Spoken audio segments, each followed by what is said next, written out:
I'd now like to call the regular meeting of the Temple City City Council for November 4th in session. And to begin with, I'd like to remind everybody, if you haven't voted, you have about a half hour to get to the polling places to do it, so feel free to split out and then come back. Okay, with that, I'll call the meeting to order, and could I have the roll call, please? Councilmember Sternquist, Present. Councilmember Vizcarra, Here. Councilmember Yu, Here. Mayor Pro Tem Chavez. Here. Mayor Bloom. Here. Okay, for tonight's invocation, a familiar face, Pastor Jim Walden from the First Baptist Church is here. We all know his church is over on Baldwin Avenue. I think we've heard about the numerous services and churches, different churches that use the facility. So with that, I would like to welcome back Pastor Walden, and please lead us in the invocation.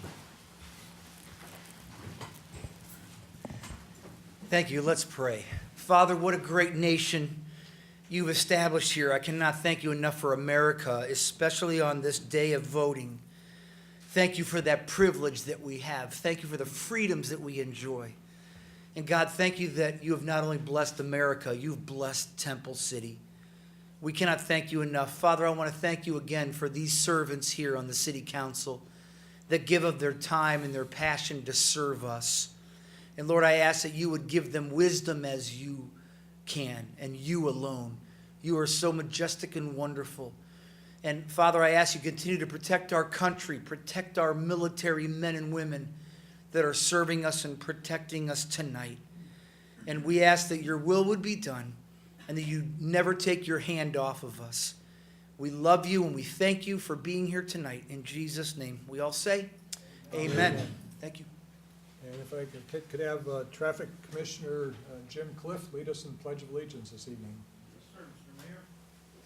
Okay, place your right hand over your heart and repeat after me. I pledge allegiance to the flag of the United States of America and to the republic for which it stands, one nation, under God, indivisible, with liberty and justice for all. Okay, thank you to Jim and Jim. Okay, we have item 5 on the agenda is presentations. First one is a proclamation for the Homeless Awareness Week. I have a proclamation I'd like to read here, and then I'd like to invite, I believe, Wendy McGrail and others working on this to make some statements. So let me just read the proclamation to begin with.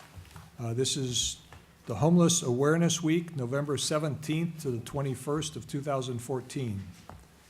Whereas approximately 51,340 homeless people were counted to be living in Los Angeles County, 34% experience substance abuse, 33% suffer from mental illness, and 22% have a physical disability. Whereas approximately 3,918 of the LA County population lives on the streets or in emergency shelters in the San Gabriel Valley each night, the number of homeless people in San Gabriel Valley area is on the rise.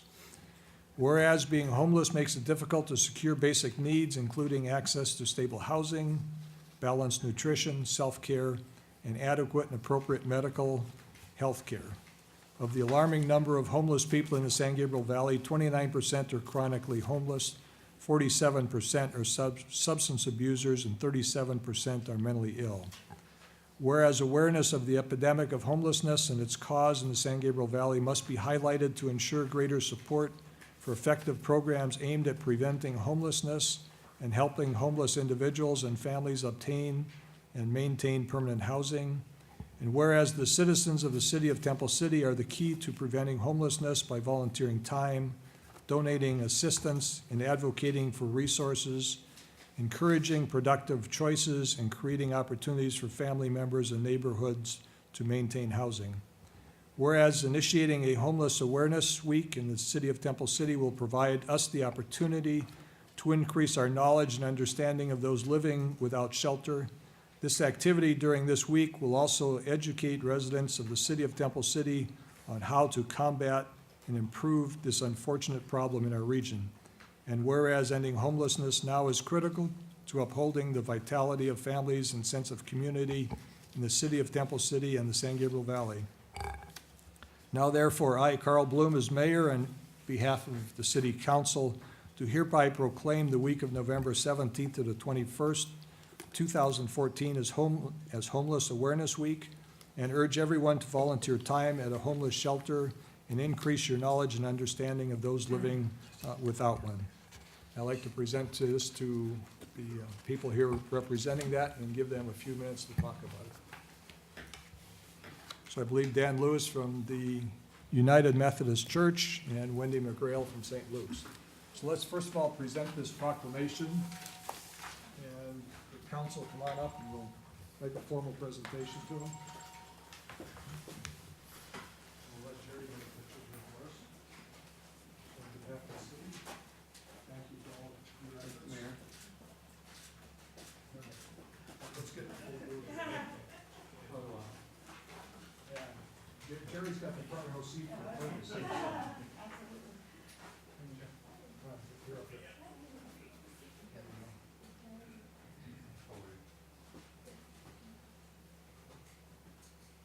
Andy, why don't you put that paper behind you?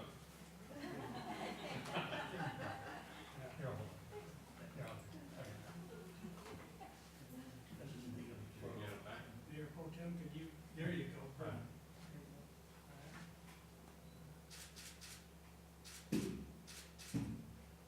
That's great, thank you.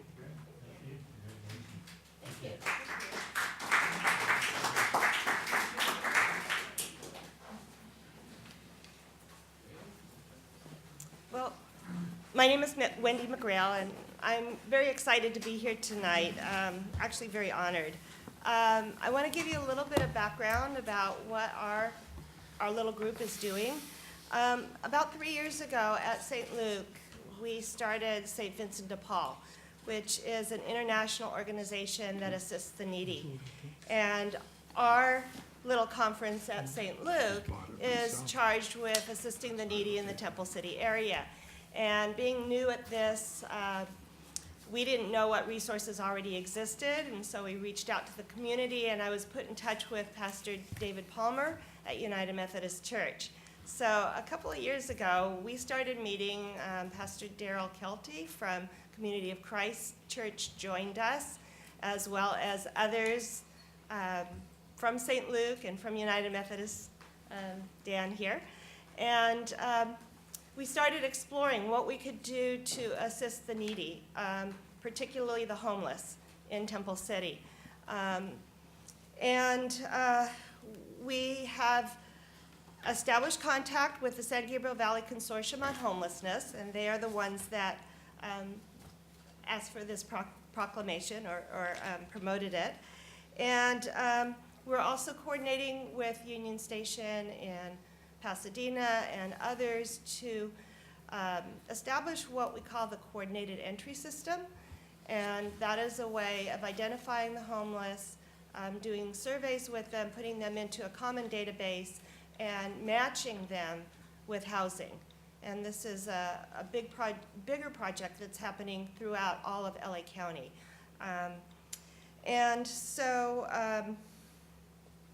Our group, which we informally call the Temple City Homeless Coalition of Churches, you have a paper here that explains what it is that we are trying to do. We are trying to identify the homeless families and individuals that are staying in the Temple City area and to identify their immediate and long-term needs, to determine what we might be able to do to help them and to refer them to other resources. And we're putting together a resource guide for them so that they would know where to go to get a shower, for example, to get food and shelter. And ultimately, we're trying to identify all of the resources that are available in this area, particularly in Temple City, and we'd like to be able to connect these families ultimately in order to get them into housing. So that's who we are, and if there are any others that are doing this kind of work in our area, we'd like to know who they are and to be able to join together with them, because we can serve the people better when we're all working together. And I'm going to have Dan come up now and tell you about our Thanksgiving event that we're going to be doing on the 22nd of November.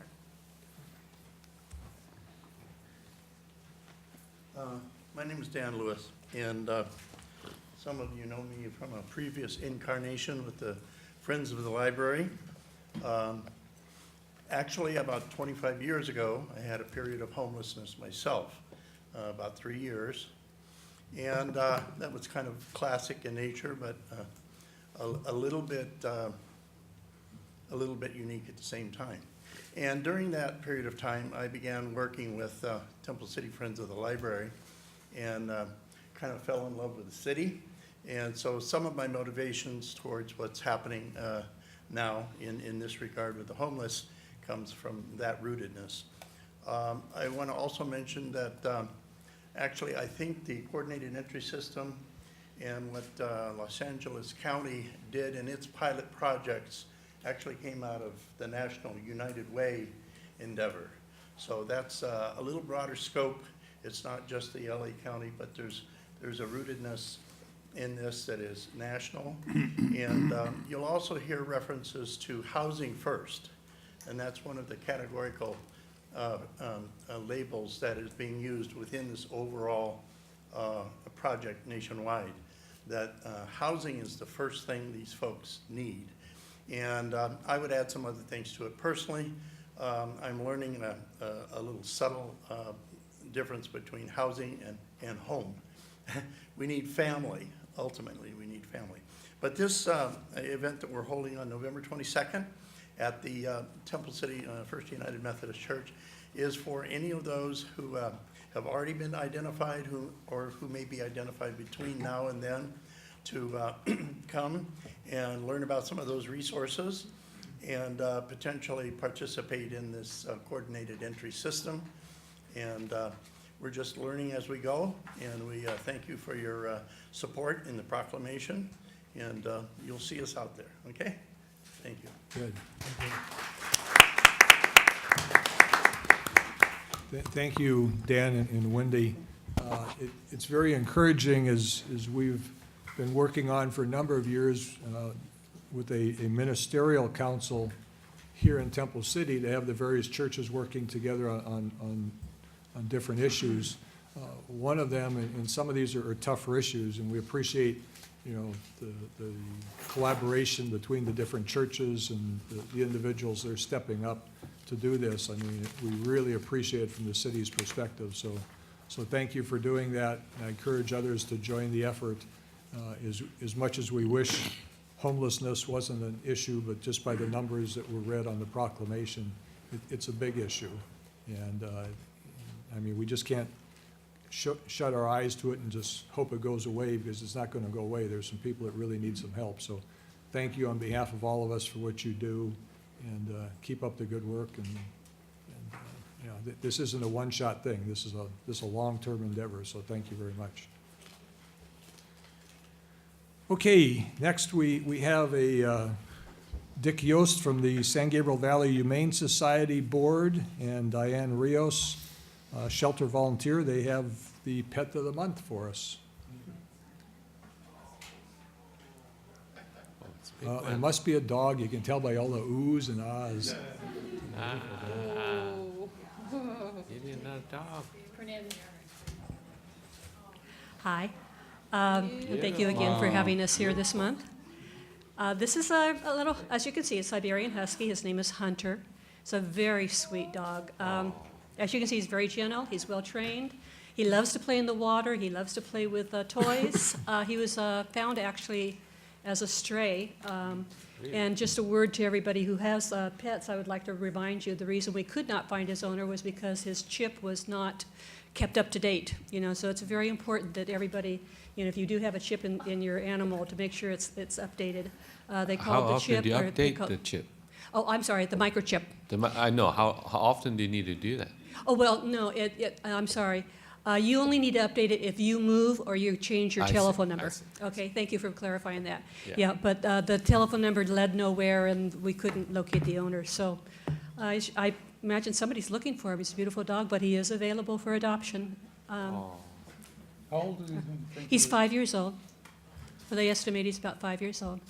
He gets along well with other animals. We've had him to other events where there's been lots of small dogs and big dogs around, and he gets along fine with other animals. Quick question now. He and Oliver would get along.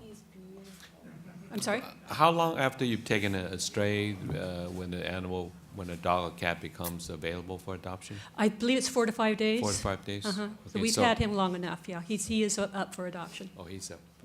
Yeah, he's available for adoption. If they have to have a microchip, we wait about 2 weeks. Oh, if they have a microchip? Oh, okay. So that's something new I just learned. So if they do have a microchip, we have to wait 2 weeks if they've notified him? Is that right, Dick? Yes. Yeah, okay. Beautiful, Yeah. beautiful. Okay, anybody interested in adopting a really, We take bits. really special dog here, contact the San Gabriel Valley Humane Society. It looks like Fernando's got a dog coming For now, home. he's another dog. Somebody called Joan and warned her. Well. Look at me. Good.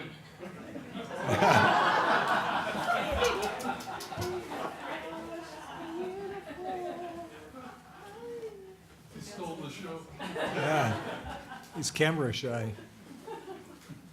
That wasn't planned. All right.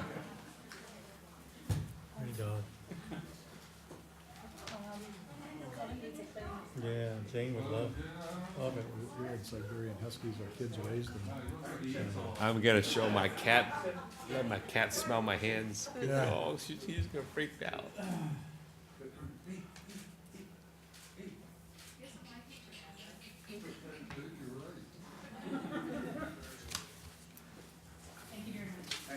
Thank you. Okay, thank you. Next, we have item 5B, which is a presentation from the sheriff, the sheriff's monthly update. Sergeant Miranda. Mayor Bloom, this is in lieu of your regular meetings that you have on a law enforcement update. We've had some changes in personnel over the last month and a half, and the month and a half that I've been here.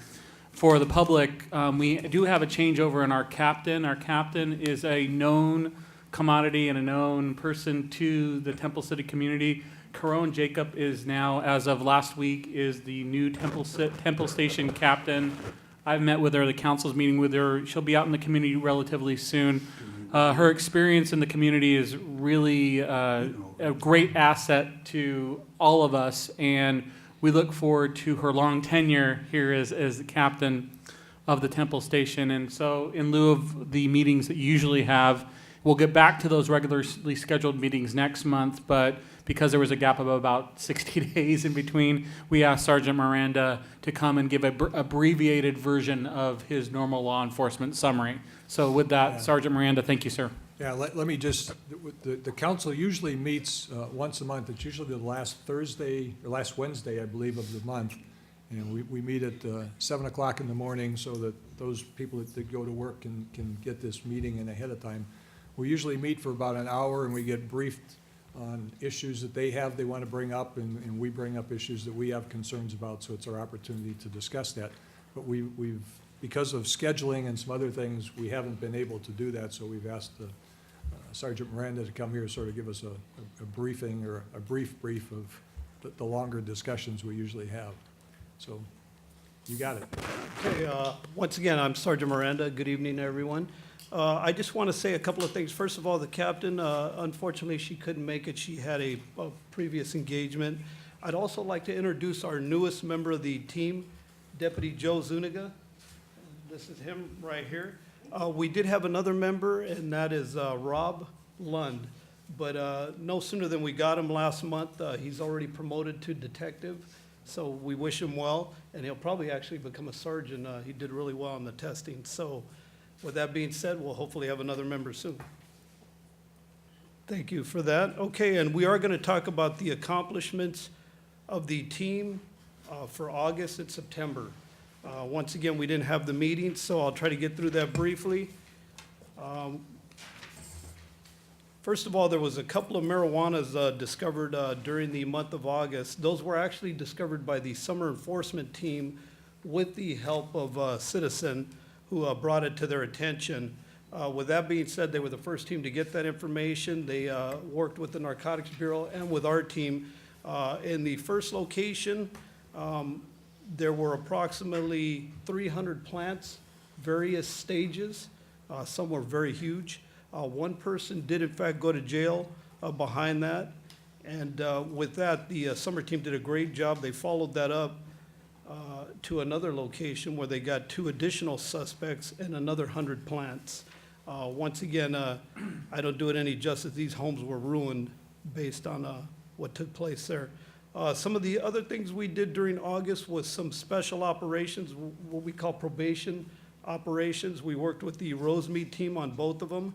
We like to work a lot with the other teams. It gives us more deputies out there. It's a lot safer, not to mention because we border each other, we're able to work with each other and help each other and share information. With that being said, in the 2 operations, we got a total of 5 arrests, excuse me. And they varied from narcotics to probation violations. Okay, we also had 2 burglary suppression operations. Once again, those were joint operations due to the increase of residential burglaries in both cities. With that being said, there were some excellent arrests in that, a total of approximately 5. One of them was kind of different. One individual was found walking down the street with a TV that he couldn't account for. Yeah, exactly.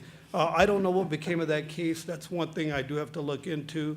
But that's just one of the arrests, and those are the things we're out there doing, and that could be in an undercover capacity as well as a marked patrol vehicle. We also did an operation with the South El Monte team regarding massage parlors. In that operation, and they have a number of them out there, we worked with the El Monte Special Assignment Team, the California Employment Development Department, Labor Relations, Department of Insurance Fraud, and some other businesses, and there were a couple of the places shut down. The one we were at, I believe they wrote them an $18,000 citation, so closed it down for a little while anyway. Moving Sergeant on. Miranda, may I ask, what actually do you do when you have an operation like that? You go check if they have other outstanding violations? Yeah, exactly. We make sure that we work with these people that I mentioned, the insurance people, all of them. These people will look at their, make sure all their paperwork is up to date, make sure all the people in there are licensed, things of that nature, and whatever else they do. And we basically assist them, provide security. That's what we do. How about burglar suppression operation? What do you do? Saturate an area? And We do saturate the area. We work with our crime analyst person at the station. We will try to track crime the best we can. A lot of times it could be somebody from the community. That's why we do these parole probation operations. Like anything, we want to make sure our house is taken care of. And that's basically just to make sure that people are within their compliance and doing what they should be doing. And unfortunately, a lot of times they're not. We also have a lot of individuals that come from other areas, and I'll talk about that a little more. We've had gangs come over here and do some burglaries, and like I said, I'll mention that in a little bit. Some of the other things we try to do when it slows down a little bit, we don't see any crime patterns or anything, and we try to do this as consistently as possible. Joe's very good at this. We try to monitor the schools. And with that being said, obviously during the school hours, mornings, when they get out of school, and obviously a lot of traffic out there. We have written some citations, and so far everything's gone well, but the schools themselves do a very good job overall, I have to say. One of the notable arrests we had for August, and I do have to say a lot of these great arrests have to do with the public, just being observant and making the call to help us out. And with that being said, this arrest here in August on Alessandro was a resident who saw something that didn't look right, knew the vehicle that was parked there didn't belong there, knew these people didn't live there, called the deputies. We got there. Deputies immediately stopped 2 girls in a car. The other 2 ran off. They were caught later. They believed they were responsible for approximately 4 burglaries that day. But once again, that would have never been accomplished without citizens helping out, giving a call. So, outstanding for the citizens is what it comes down to. Okay, September operations. We did have a probation, we tried to do these operations monthly, parole or probation monthly. We did do a probation operation. With that, we had a couple of arrests in that one. We also, my guys assisted the Rosemead South Del Monte teams. Unfortunately, that particular month, their crime was going up a little more. They did a few more operations. So the guys, we like to help each other because, like I said, it's a lot safer. Also in August, we talked about the burglary suppression operation.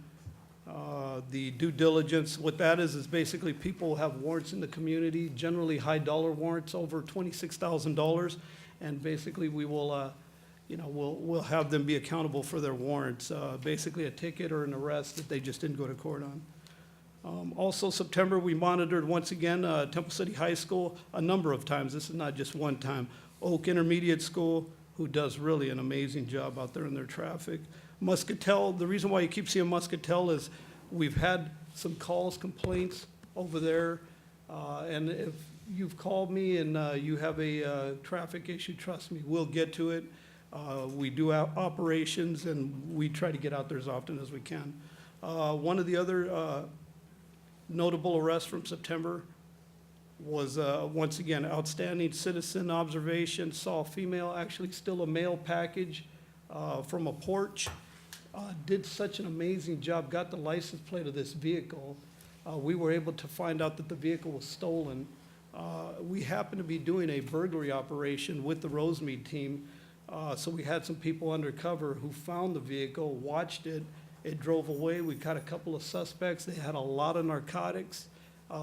The iPad they stole from the porch was recovered, in addition to some other stolen property and that car being stolen. So just an amazing, operation, and without the citizen, would have never happened.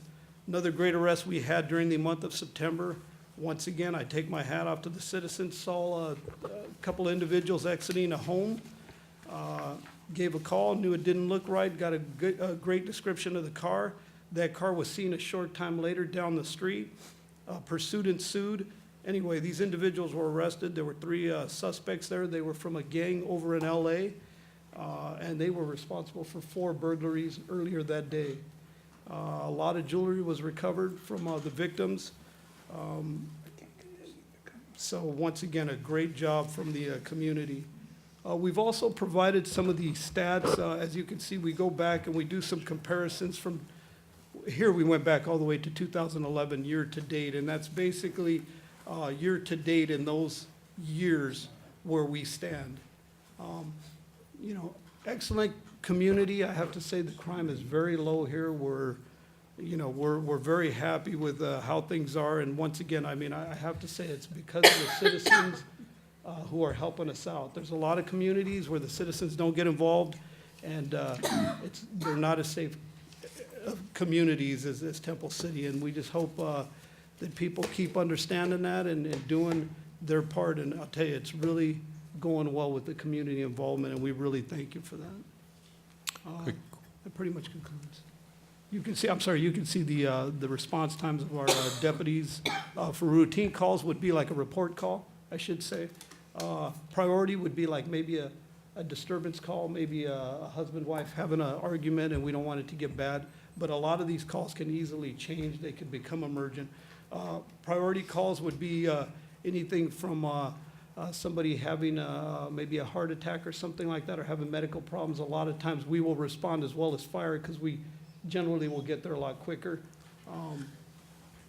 So we respond to those, and then you can see the accidents for the city.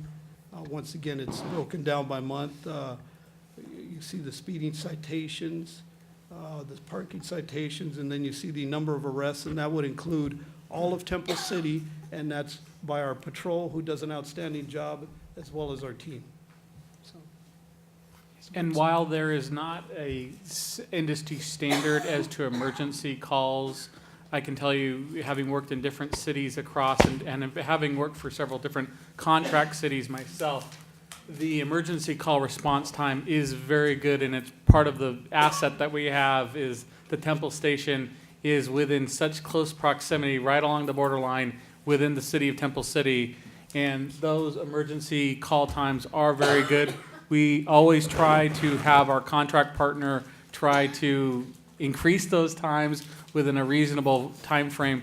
Again, there's no industry standard in terms of emergent calls for emergency situations, but that is a very good response rate countywide and statewide.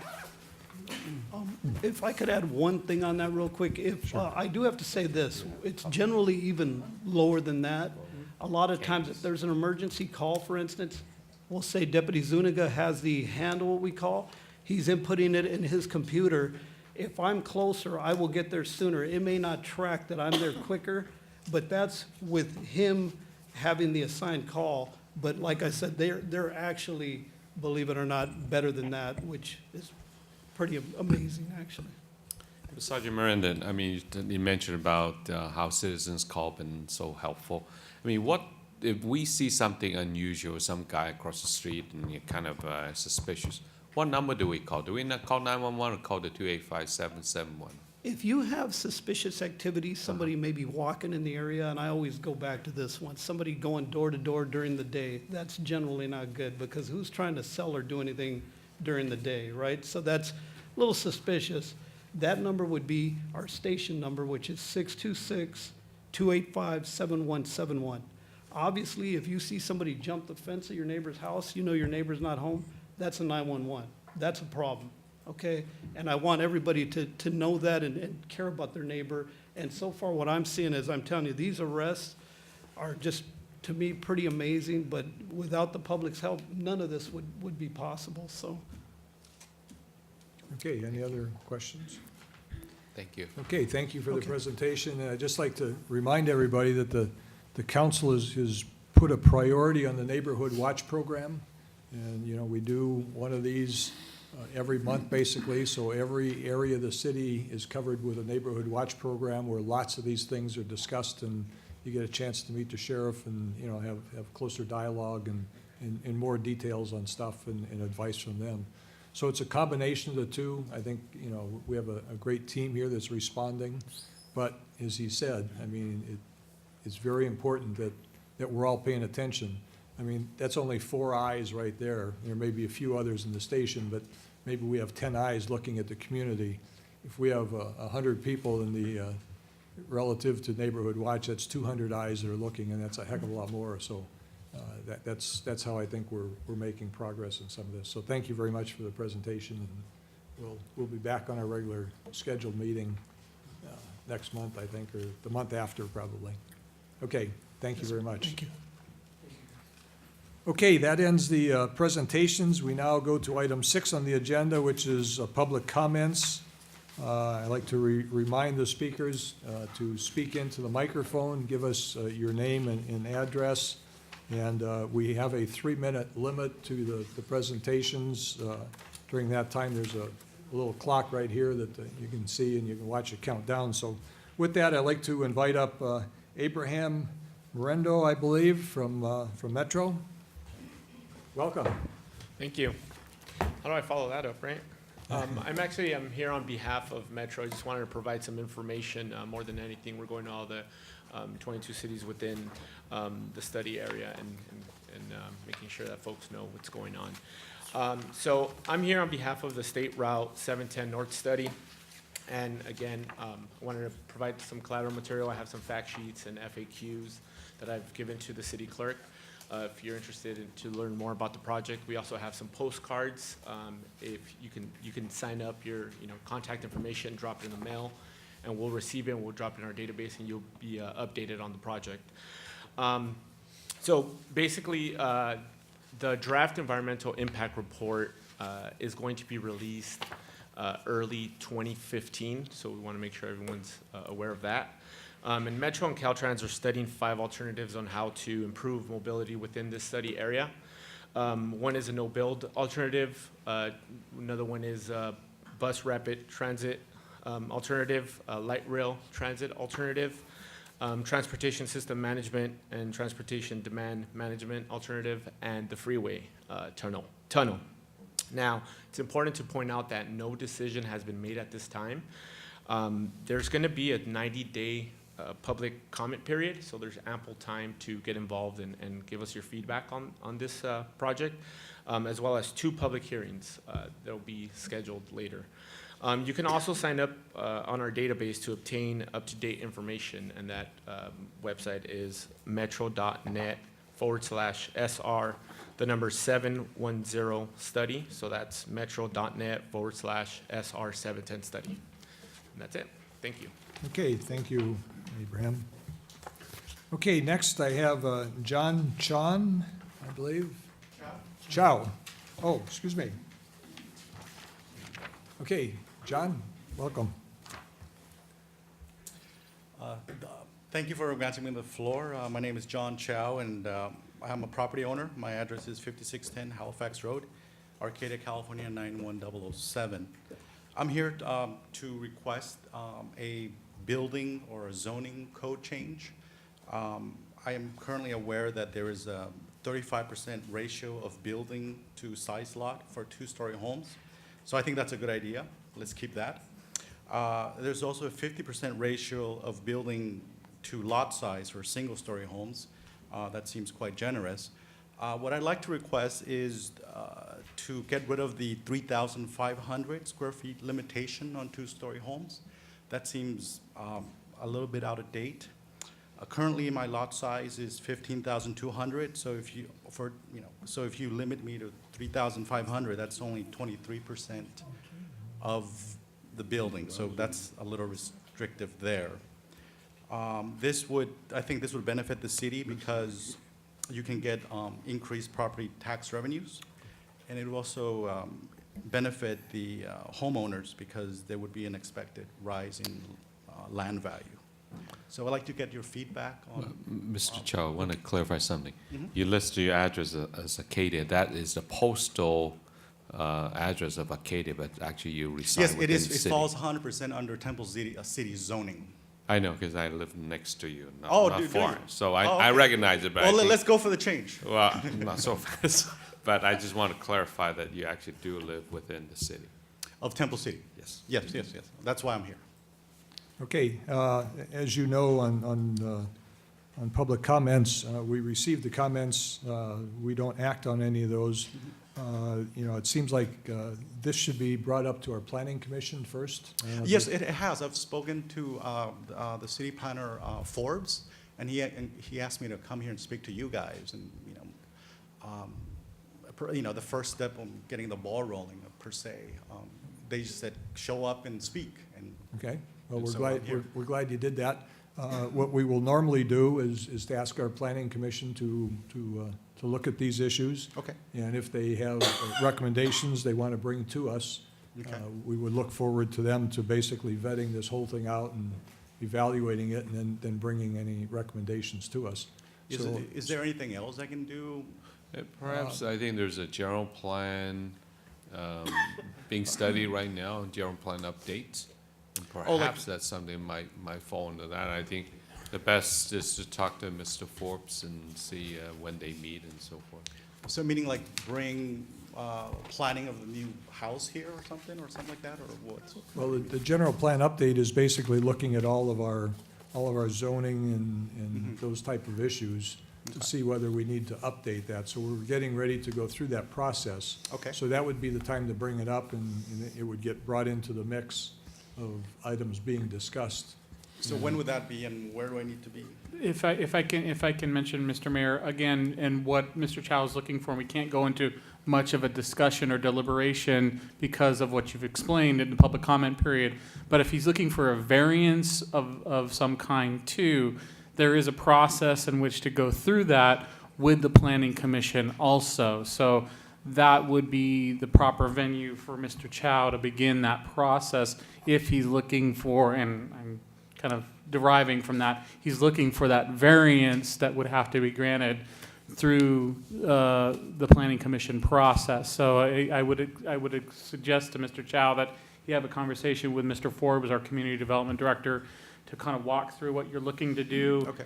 Talk about what the existing avenues are, and then the existing process that would be there that would evaluate your due process in looking at that change. Okay. Okay. Well, So if you've already talked to Mr. Forbes, he's the guy to be talking to at this Yeah, I point. spoke to him over the phone. I don't know if he Okay, remembers me. there he is. This is Michael Hey, Forbes. yeah, here we go. So. Okay, Okay. thank you very much. Okay. Okay, next we have Catherine, I'm not quite sure your last name, Catherine? Overlitz? Okay, come on up and give us your name and address and your issue, please.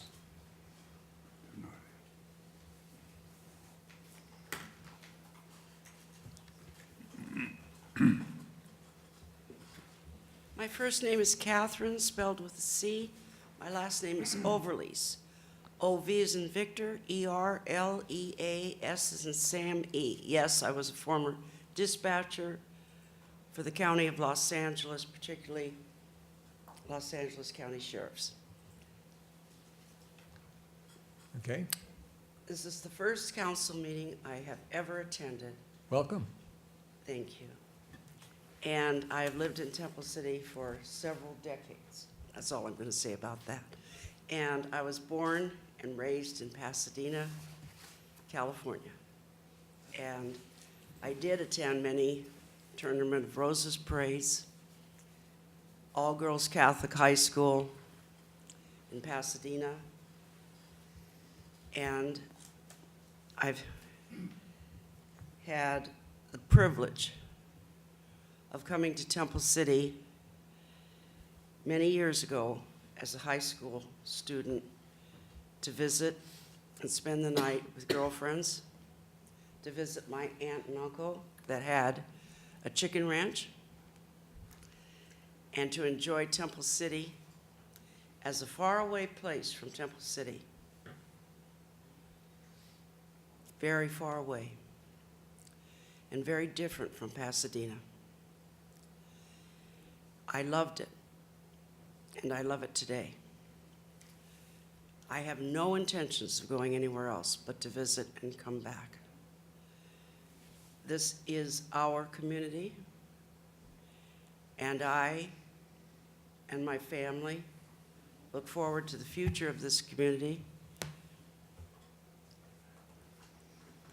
And we look forward to supporting the businesses.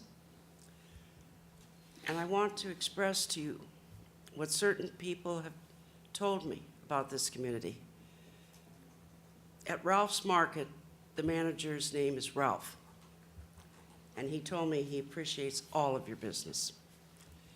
At one coffee shop, Alex said he enjoys all of you to come in and have coffee and sit and enjoy the pastries. I brought some tonight. Color Nails, where I get my nails done, they enjoy you and they want to meet you. I did get a cup of ice water at McDonald's for a homeless lady, and the manager at McDonald's said, take 20 cups of ice water if you want. I go to the park and I watch the people exercise, and I learned that you don't have to go to a gym and pay all that money. You can enjoy our park still. You can enjoy the Arboretum and Descanso Gardens. It's very close to us. This is a beautiful city, and it belongs to all of us. There are no strangers if you just stop and listen. As far as Las Tunas Boulevard is concerned, the speed limit is 30. It's 30 miles an hour, and we mean it. And the Los Angeles County Sheriffs, they mean it. Don't put us in danger anymore, please. Please, don't make U-turns in the middle of the street. Don't make the deputies pull over and say things to you that you don't want to hear. The ticket is not because they're picking on you or me. The ticket is to protect you and all of us. You and I don't want to pay in many ways for speeding. And one thing that I have on my cell phone camera is recent. It was a car parked westbound on Temple City Catherine, Boulevard. could you wrap up your? Okay, I will wrap up. You're I see drifting it. here. Yeah, and the rear left tire was this way. And I couldn't figure it out until I realized there was no paint transfer. How could a car be that demolished? Well, I figured it out. He must have been going, or she, over 60 miles an hour on Los Angeles Boulevard. Okay, Thank you. okay, thank you for, And welcome to Temple City, all of you. We are happy to have you. Thank you. okay, thank you.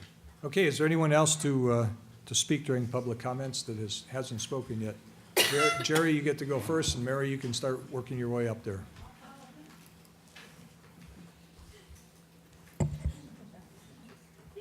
Good evening, Mayor and council members. I guess nobody loves this council more than me. Nobody loves our sheriffs more than me, but I'm concerned about the speed on Las Tunas. And I'm looking at the report tonight, and quite frankly, I was shocked to see that there are less than 10 tickets written in the month of September for speeding and citations. So I spent a good deal of time, because of my injury, kind of seated at my computer in the front of my store pretty much all day, doing some work, and I've got a pretty big glass window out in the front. And I see a lot of speeding, and I'm wondering, how close are we to getting a motor officer with some radar to make our streets a little bit safer? I just feel that less than 10 tickets per month is not acceptable, and I'm wondering what they were possibly a year and a half ago. And I'm wondering, are we getting the bang for our buck? I know that they're paying a whole lot of attention to burglaries and things like that, and Part 1 crimes, but I'm concerned about the speeding on Las Tunas especially. Thank you. Okay, yeah, the discussion, I know the city manager is working with the sheriff on the issue that you're talking about, so. Mary?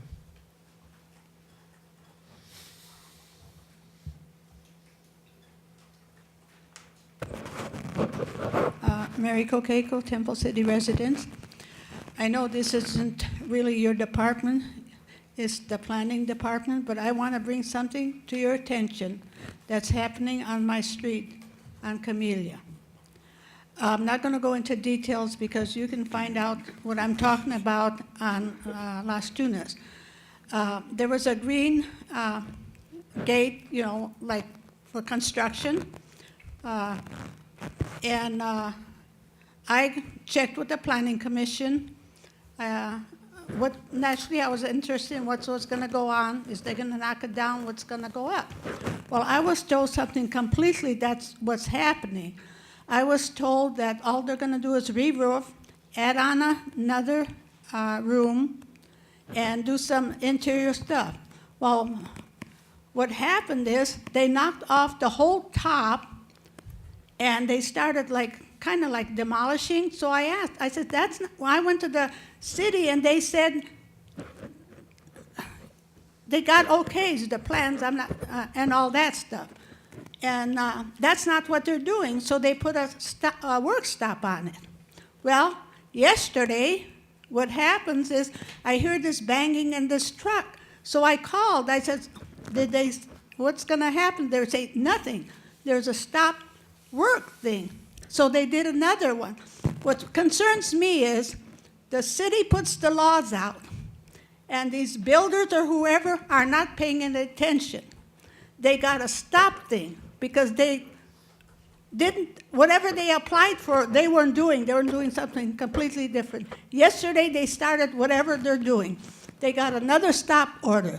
What's wrong with our enforcement?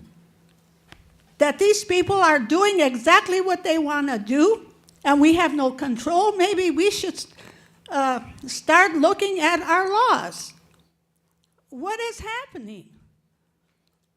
They don't pay attention to what the city's saying. You can get the details from Planning Commission. I'm not going to go into that. Okay. But I think it's very upsetting. Okay, thank you, Mary. I'm sure the city manager will follow up on that one.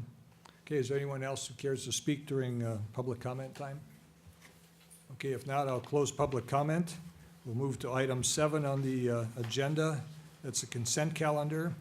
All consent calendar items may be approved in a single motion as recommended unless removed for further discussion. If members of the city council or persons in the audience wish to discuss any matters listed on the consent calendar, please address them at this time. Okay, seeing none, I will entertain a motion to approve the consent calendar. Move to approve consent calendar. Second. Okay, it's been moved and seconded. All those in favor indicate by saying aye. Aye. Aye. Is anyone opposed? No one's opposed. The consent calendar has been approved. We will now go to item 8 on the agenda, which is public hearings. This evening, we have none. Item 9, unfinished business, we have none tonight. Under item 10, 10A, new business, an update on the dial-a-ride transportation services provided by Southland Transit Incorporated. And I believe we have a presentation from our Parks and Recreation Director, Kathy Burrows.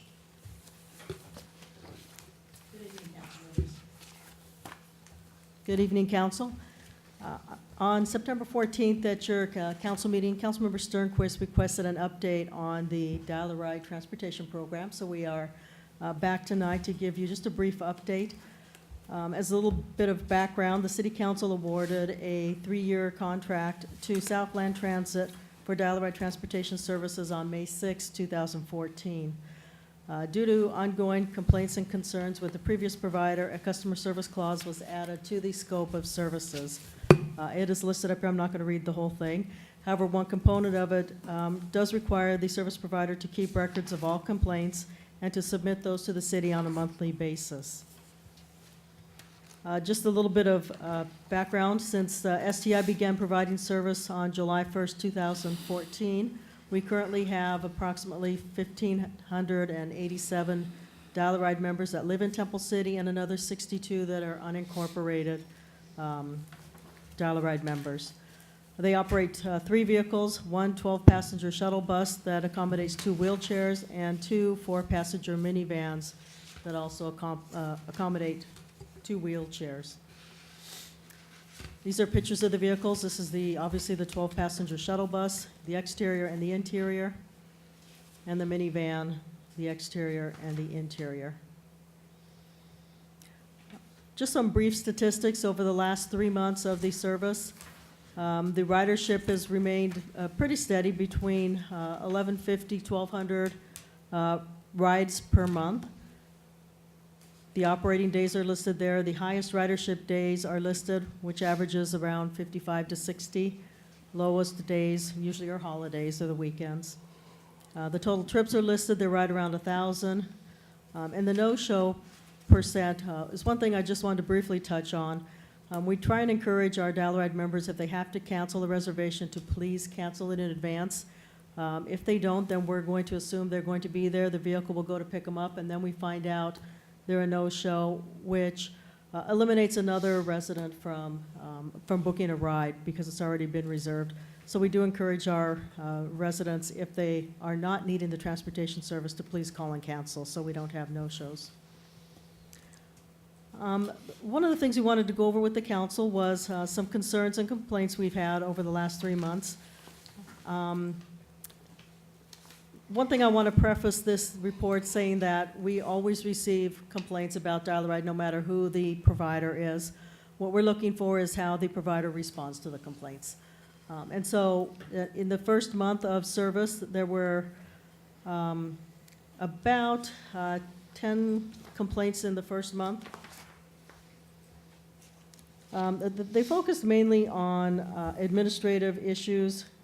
Either the member information was not transferred from the previous provider to this provider, an interpretation or adherence to policy direction. In other words, we do not allow, the dial-a-ride vehicles are not allowed to go on private property, but we have a resident who lives at the end of a long driveway that wants the vehicle to go down the driveway. So we've been dealing with that type of an issue. The other issues had to do mainly with the drivers and their lack of familiarity with the city. One thing I will mention, this time when we transfer from one company to another, It's the first time in many years where we did not have any of the drivers transfer to the new company. When the drivers transfer over, it helps the transition because they're familiar with the city and the routes. Temple City has quite a few dead-end streets, and if you're not familiar with how to navigate around, it sometimes takes a little bit of time. In August, the number of complaints decreased. We had 7 complaints, down from 10 the previous month. Most of these complaints were related to dispatch and the reservation process, which we are working on and trying to get as many riders available or processed as possible. You noticed on August 20th, Southland Transit did hold a meeting with their dispatch staff to address recent issues, as well as policy and proper customer service. I should also mention that they do have road supervisors that will do spot checks and do ride-alongs as well. Myself and our administrative coordinator, Debbie Ingram, did do a ride-along as well, have done ride-alongs on the vehicles, and found them to be very efficient. September, the complaints went down to 1, and again, it was a late pickup. The driver was given additional a pickup, and that caused them to be late. I should mention, these are complaints that have been received by either the city or the Southland Transit. When Southland Transit submits their monthly reports to the city, we verify them and compare them against our logs and resolve any and all issues. We do have 2 or 3 representatives from Southland Transit here. If there are any specific questions, I'm sure they'd be glad to answer them. As far as my report, in conclusion, our goal is to provide a quality transportation service for our older and disabled residents. To achieve that goal, we look at 3 things. Staff, first of all, reviews our Dollar-Ride program parameters and recommends changes to the Parks and Recreation Commission at the annual transportation meeting in February. This could be in regards to locations that residents have requested, or anything that has come up throughout the year. We also ensure that the Dollar-Ride contract provider is aware of the city's expectations, in particular in regards to the program and customer service, and holds the contractor accountable. And finally, we work to resolve all issues and complaints in a timely manner through direct communication with our Dollar-Ride member and contractor. It's only been 3 months since Southland took over, so we don't have a whole lot of information to give you, but we did want to provide an update on where we are at this point. And as I mentioned, we do have representatives from Southland here if there are any specific questions. Okay. Are there any I have council member one questions? question, actually, just for staff. So Kathy, appreciate the log of complaints. Actually, I cross-referenced just one now with an email complaint that I just got, and it was logged. It was very nice. Are you planning to keep sending these reports to us in the future, or? We certainly can. We can do them either through the manager's report on a quarterly, biannual basis. What we do is, as I mentioned in February, the Parks and Recreation Commission has an annual Dollar-Ride, or actually it's a transportation report or meeting, and we can also give you after that point an update on any issues or concerns that came before the commission. But if the council would like to receive these reports, we can certainly provide those to you. I certainly would like them about the rest of the council. I certainly like to see them. Because I do get complaints, and I've been sending them to you, and it's certainly nice to see that it was locked here and it was resolved, so. Yeah. Are you comfortable with, coming back to us after they have their February meeting? Sure. Or do you need something more? No, just more of a routine. We will provide them, whether it's, we can do it monthly or every couple months through the city manager's report, just providing copies of the complaint logs as you have attached to this report. Okay. I guess what I'd like to suggest, the next one be after the Yes. annual meeting, and then you can look at whether you want to do it quarterly or something. Monthly may be too much, but Right. if things are going fairly smoothly. Okay, are there any other questions? I know Cynthia, you had brought up this in the beginning to get a feedback. If I can, I'd like to have the Southland representative come up to the microphone, please.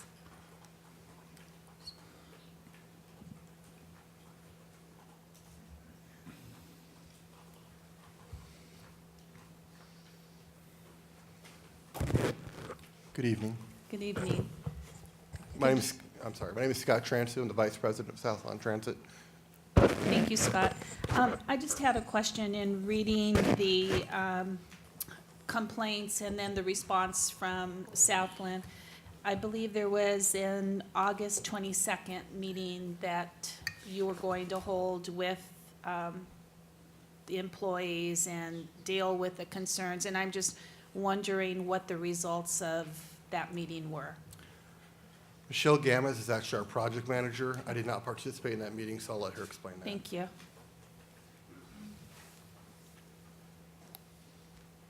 Hello, good evening. Yes, we did have a brief meeting with everyone that does answer and dispatch for Temple City.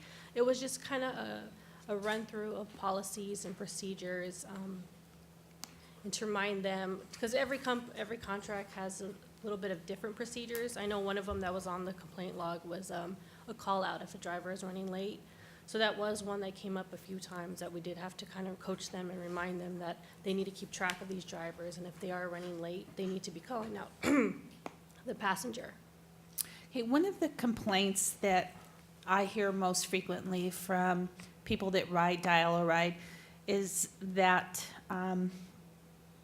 there seems to be still a lingering adjustment period where the drivers will ask the person coming onto the bus or the vehicle, you know, where do you want to go? And they're saying, well, I'm going to Rite Aid, and they don't know where Rite Aid is. Or in one lady shared with me that she asked about, could you take me to McDonald's? And they didn't know where McDonald's was.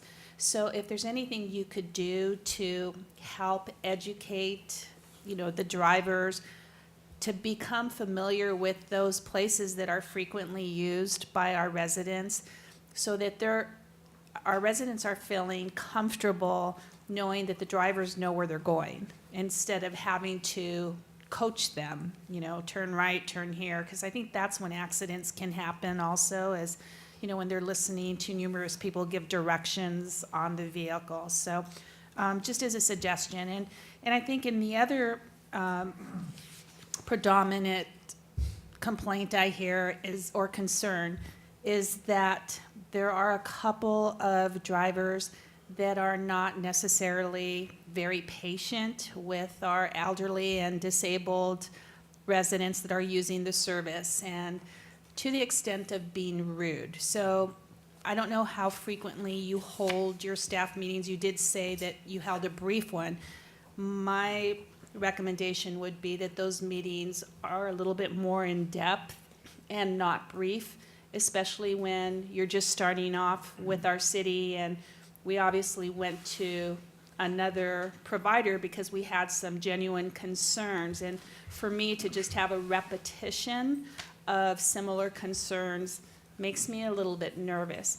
I would like to suggest, I don't know how Director Burrows feels about this, is being on Parks and Rec for a long time, we had the yearly meeting, which was, you know, we took an in-depth look as a commission on how things were operating. I would actually like to see that meeting held twice yearly, if possible, and not just once a year, because it's a more formal meeting. That's when we get our residents out that will come to the meeting.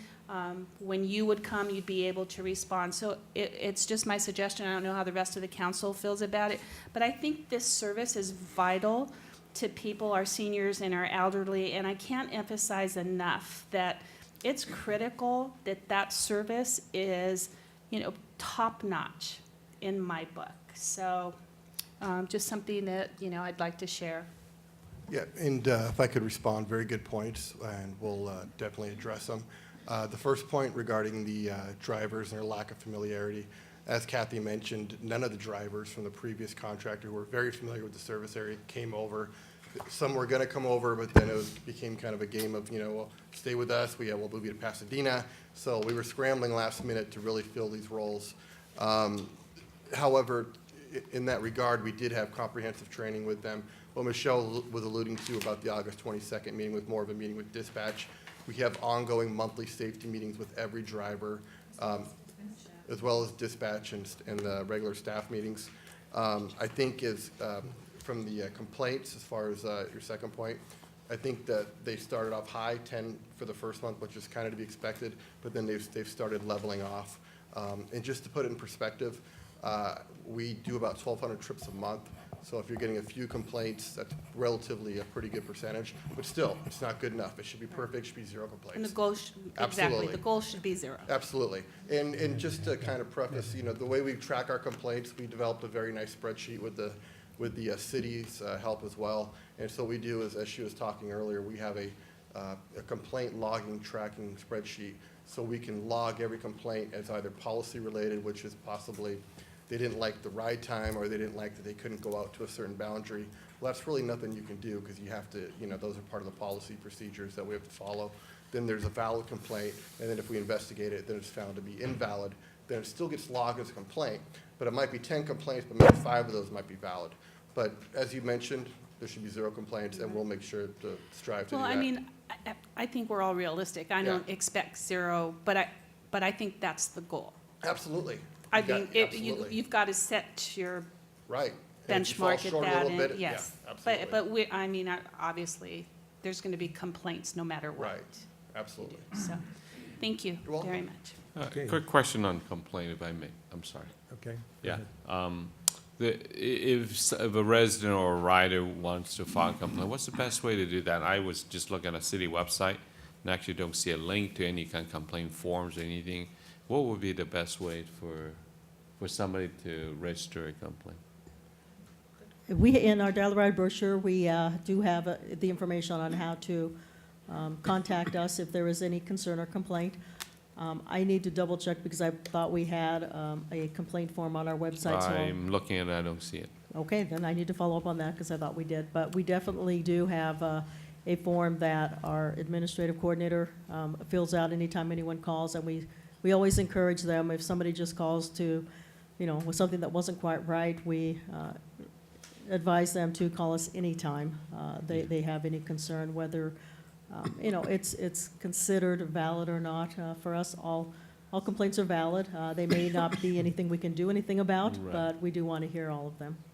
Thank you. And if they call us directly, it's a very transparent process. We keep that tracking spreadsheet, and at month end, we share that with staff. And then, as she had mentioned earlier, they're cross-checked and compiled. Okay, you mean like calling to the dispatch? Yeah, same they call number? us directly, we make sure we log the Okay, complaint. well, yeah, okay, thank you.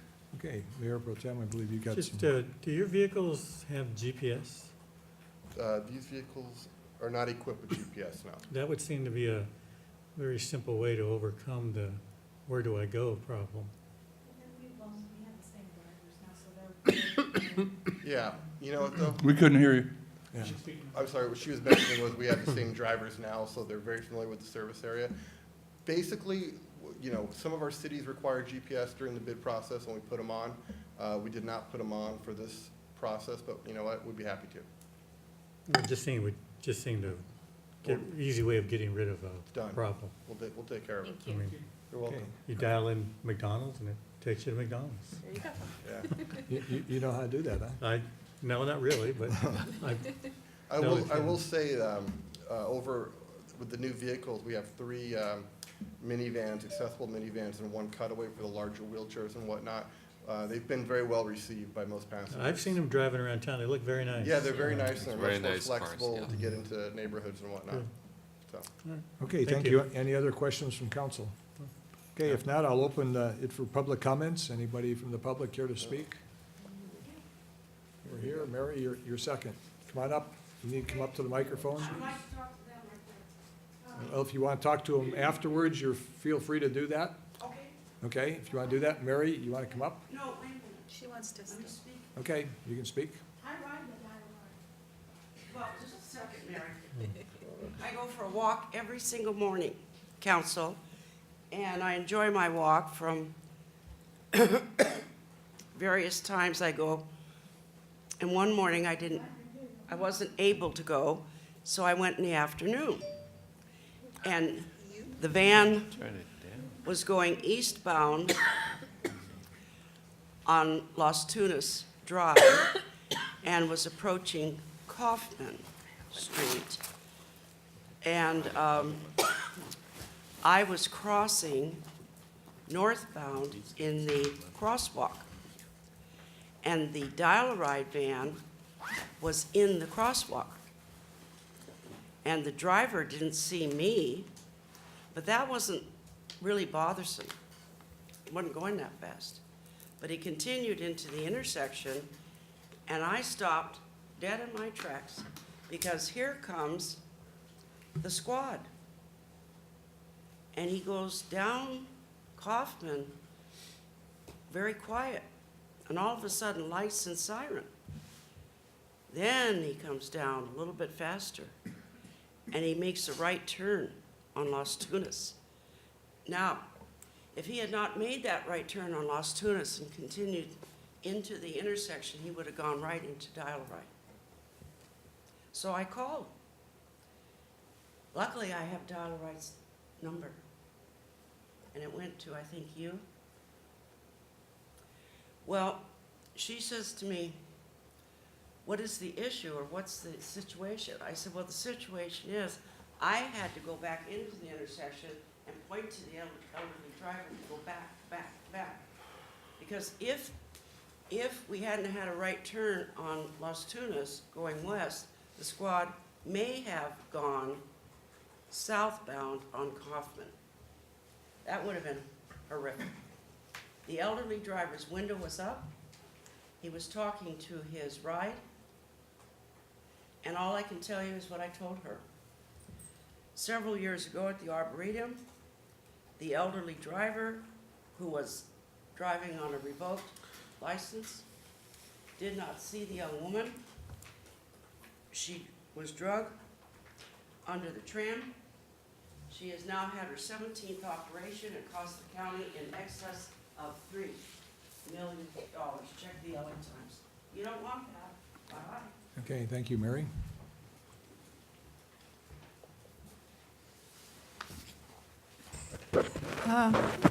Mary Coqueco again. I ride the dial-a-ride, so as far as the complaints, I hear all the complaints, but I keep telling people, well, don't complain to me, call either Debbie or whoever, but a lot of people don't bother to call.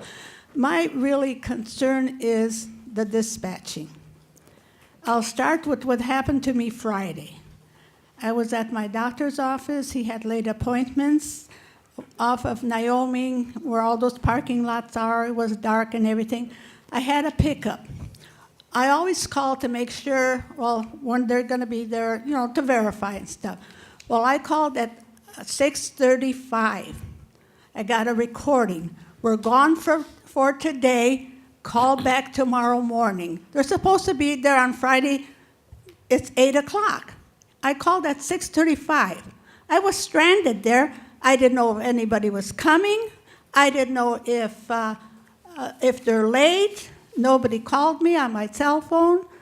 I couldn't get a hold of them. Call back tomorrow morning. Something is wrong.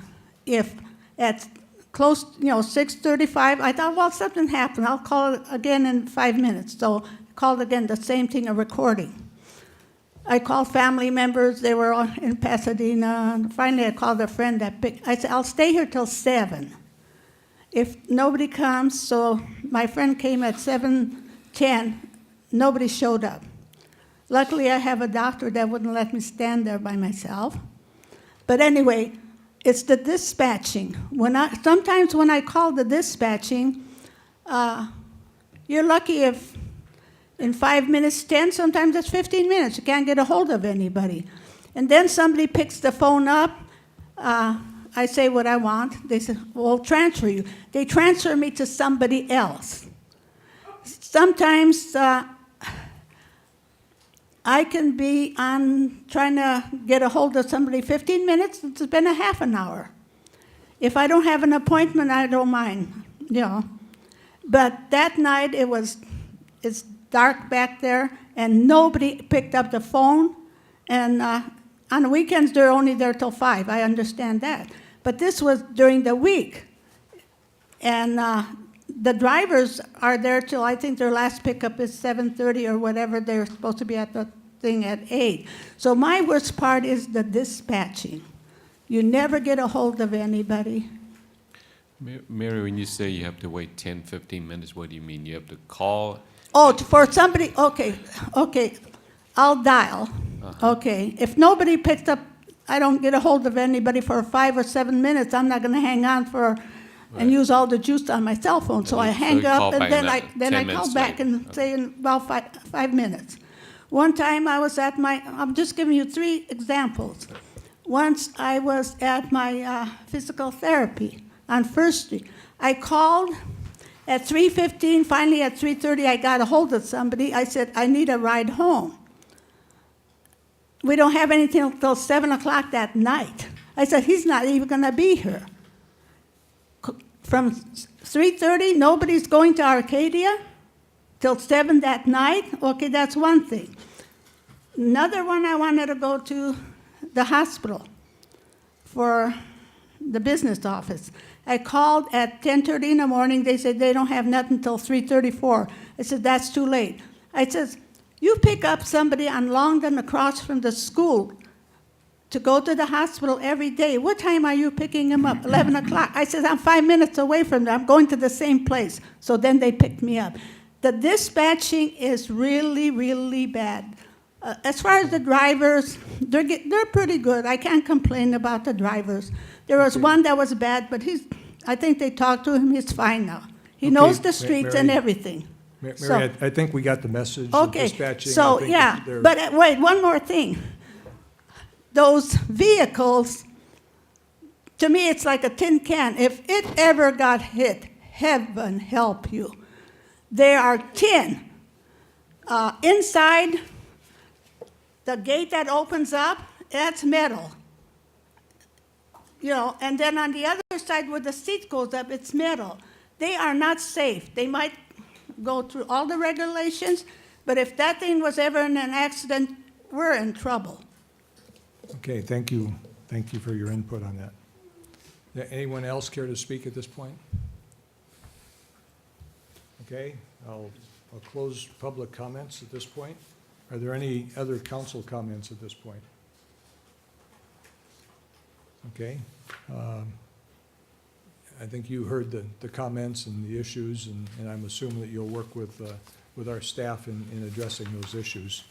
Okay, at this point, I'll entertain a council motion.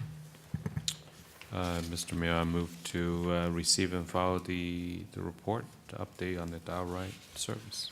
Second. Okay, it's been moved and seconded. All those in favor indicate by saying aye. Aye. Is there anyone opposed? Okay, this report has been received and filed. Okay, we now go to item B, 10B, which is a request from Singtown newspapers to modify the approved hours for the 2015 Lunar New Year Street Festival. I believe there's a presentation from Michael Forbes, Community Development. Mayor Director. Bloom, before you go forward with that, I'm going to respectfully recuse myself due to a conflict of interest, and so I will retire to the ante room. Okay, Call me when you're done.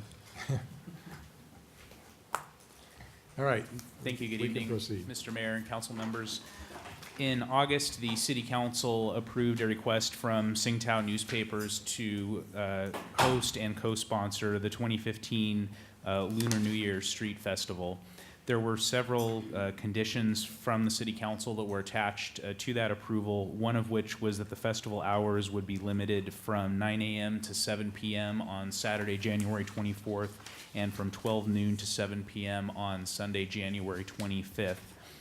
Subsequent to the city council's approval, Singtown approached staff asking if it would be possible to amend those hours so that the festival could operate from 12 noon to 10 p.m. on both Saturday and Sunday. The reason for that being that they would like to position this event and advertise it as a daytime and nighttime festival as opposed to just a daytime festival, and they believe that doing so would make it a more successful event and attract a bigger crowd and be more successful for the vendors. Because the city council approved that specific time, staff felt it was appropriate to bring that back to council so that you could consider that request. Extending the hours of the festival would have some impact on the cost and increase the cost of putting on the festival. However, the city council did approve a split between the city and Tsingtao, splitting the cost of the event 50-50 up to a maximum of $16,000 city expense, and Tsingtao has not requested to change that. So the city's maximum contribution, even under the extended festival as proposed, would still be the $16,000 maximum, and any additional cost as a result of the extended hours would be borne by Tsingtao. I'm happy to answer any questions, and there's also a representative from Tsingtao here this evening who can answer any questions from the council. Okay, are there questions from council members? Okay, so essentially you're saying we're moving from 9 a.m. to 7 p.m. on Saturday to 12 noon to 10 o'clock on Saturday, and the request is from 12 noon to 10 o'clock on Sunday. That's correct, yes. Okay. Any questions from anybody? Okay, I just raised an issue on the second hour on Sunday. I believe the Camellia Festival, I believe other festivals in town usually end up about 8 o'clock on Sunday and don't go till 10 o'clock for a number of reasons. And so I guess I would be inclined to recommend that we modify that back end hour to 8 o'clock on Sunday. And so any other input from council members at this point? Well, I think the Sunday hour from 12 to 10 is just a little bit too late because we do have residents that are but the street. So, and like you said, the Camellia Festival ends at 8. I know St. Luke, I believe, also on ends at 8. Sunday ends at 8 for that reason also. So I'd like to see the second day end at 8 on Sunday. Okay. I'd like to, the representative from Tsingtao, if you have any comments.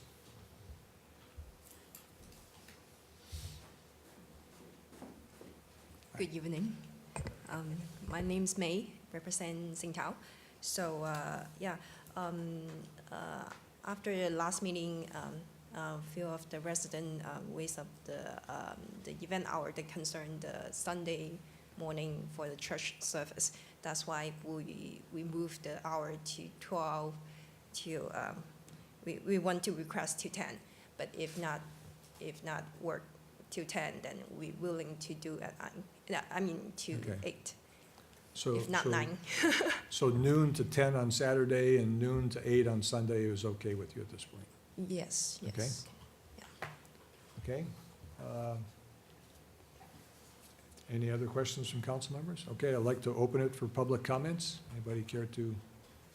Okay, if not, I will close public comments.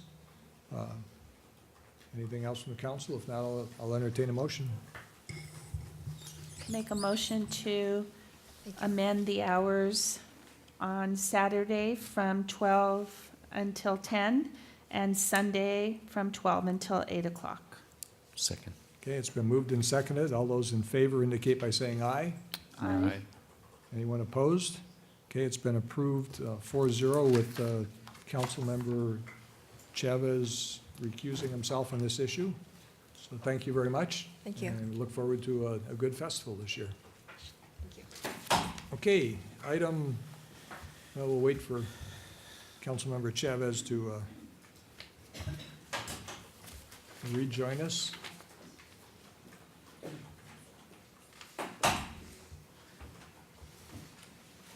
Was he eating again? Oh. Not allowed. All right, we're back at full strength. Item 11, communications, there is none. Item 12, update from the city manager.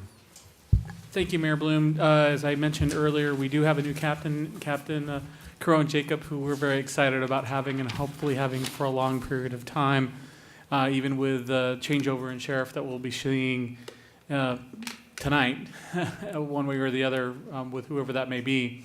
We're looking for some consistency and a good approach to community-based policing, which you heard from Sergeant Miranda today. And that will very much continue with the conversations I've had and the conversations she will have with all of you, that community-based policing approach will continue in full force here in Temple City, and the strength that we have and the partnership that we have with the Sheriff's Department will only continue and grow stronger. That is about it for tonight, sir. Thank you. Okay, thank you very much. Item 13 on the agenda is council reports regarding ad hoc or standing committee meetings. I've asked my fellow council members if we could go through each one at this point, sort of review where we are with these to see how relevant they still are, and so we'll just go through one by one. The Rosemead Boulevard Improvement Project Standing Committee, our last meeting on that was on October 24th. We still have a couple things we're still trying to wrap up. We're still working on the transition from the contractor to our city staff, picking up on some issues. We still have some artwork. There's some murals that are coming in a little bit later in the year. So our intent is to keep that alive just a little bit longer until we wrap those things up. Mr. Mayor, I just want to add, we have received a couple more awards for that project from the American Society of Landscape Architects as well as the American Institute of Architects. Yeah. So. Yeah, and I believe we'll be bringing back an item to the council in December, I think we're looking at, for actually accepting of the contract. So even though we accept the contract, there's still a few things that we still have to transition to make sure that the handoff goes well. Okay, the second one is the School District City Standing Committee. Last meeting was on September 9th. We had a joint meeting, which really wasn't a standing committee, but Mayor Pro Tem, you want to address that one? Well, I think it should stay. It's a matter of continuing our relationship on an ongoing basis with the school district to address issues as they come about. I think it's a good committee to keep on, and it's our way of keeping track of what they're doing and what we're doing and exchanging ideas. So. Okay. Item C there is the City Code Review Standing Committee, and that's Mayor Pro Tem Chavez and Councilmember Viscara. I think that's something that's going to be ongoing. Yeah, I believe your last meeting was October 20th, so you met recently.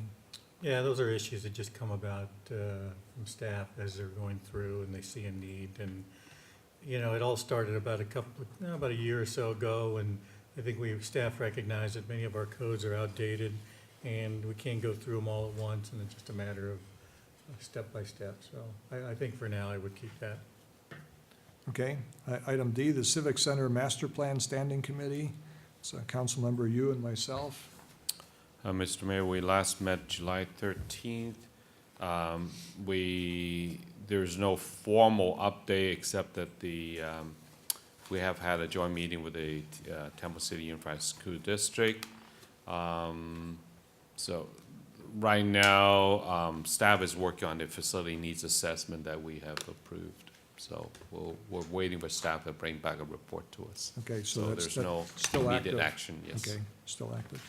Okay, item E, the Strategic Plan Implementation Standing Committee. It's Mayor Pro Tem Chavez and myself.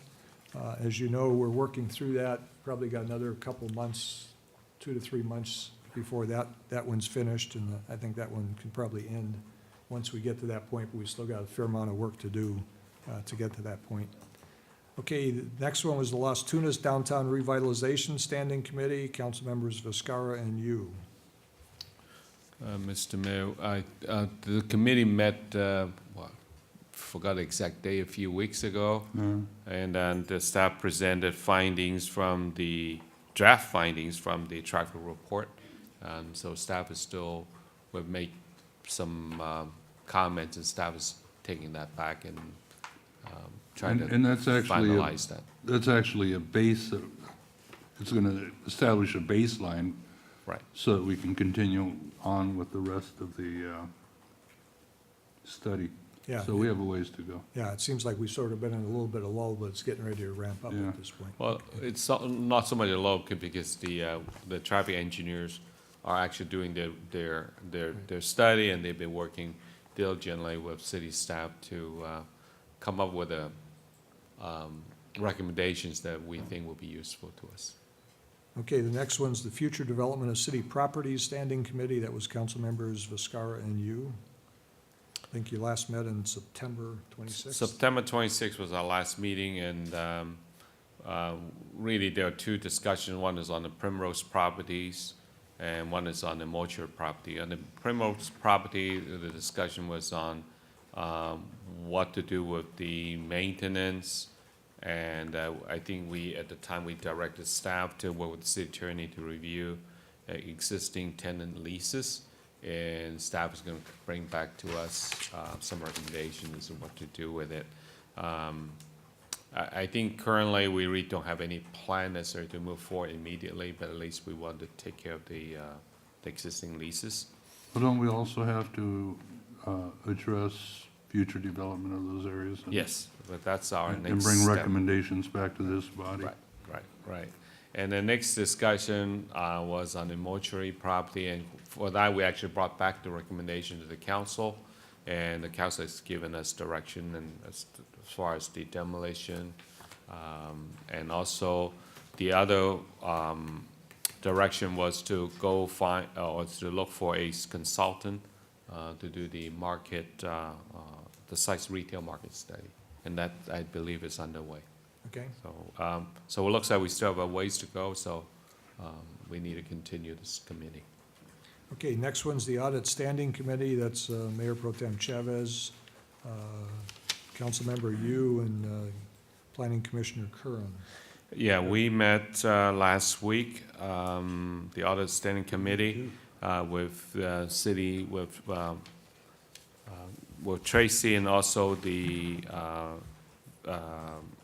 auditor, Vasquez and Associates. We're discussing certain draft reports, and so our next step is they're gonna bring back some final reports, and we'll make a recommendation to City Council to accept that. Okay. Next one's the Facilities, Public Works, and Infrastructure Ad Hoc Committee. That's Councilmember Yu and myself. We last met in April of this year. I'm not so sure this one's that relevant anymore. We may want to keep it alive until we finish with the strategic plan implementation report, if there's any issues that come up relative to infrastructure at this point on that one. So we'll keep that one alive for a little bit more. Item J is the City Attorney Evaluation Ad Hoc Committee. That's Mayor Pro Tem Chavez and myself. We're in the process of that one. And I guess we've just been busy on some other stuff and haven't gotten to it, but we're partway through that process, and we'll be addressing that in the next few months. Okay, that's sort of a review where we are. I just wanted to go through so everybody, a lot of times we blow through this part of the agenda pretty quick, and I think just an update of everybody where we were was appropriate. Okay, item 14 is council items separate from the city manager's regular agenda. Councilmember Sternquist. Yes, it's been a busy month of attending various conferences on behalf of the city and my liaison work with Foothill Transit. I attended the Foothill Transit Transportation Expo in Houston, Texas, and that was one of the most crazy conferences I've ever been. They must have had in the conference center actual buses, trains, car washes, anything that has to do with transportation. It was probably about, I'm going to say, 12 football fields long of just displays of vehicles. It was quite amazing.